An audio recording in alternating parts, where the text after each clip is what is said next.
2024 წლის 28 ნოემბერს ვიმყოფებოდი სამსახურში, ვასრულებდი სამსახური მოვალეობას, კერძოდ რუსთაველისა და ჭიჭინაძის კვეთაზე ვიმყოფებოდი, სადაც მიმდინარეობდა საპროტესტო აქცია. ჩემი იქ მისვლისას დაახლოებით 2 საათის განმავლობაში აქცია იყო 7, დაახლოებით 2 საათის შემდეგ აქცია მიიღო აგრესიული ფორმა, ჩვენს მიმართ წამოვიდა გარკვეული საგნების სროლა. ერთ-ერთი სროლისას ქვა მომხდა თვალის არეში.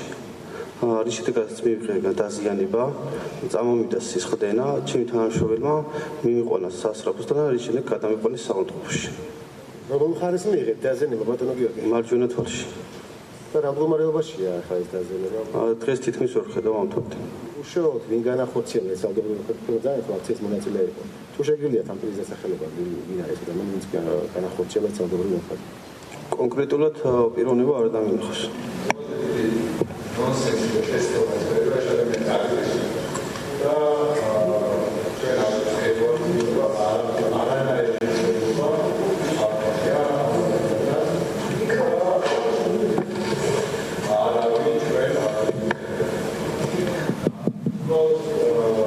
Medama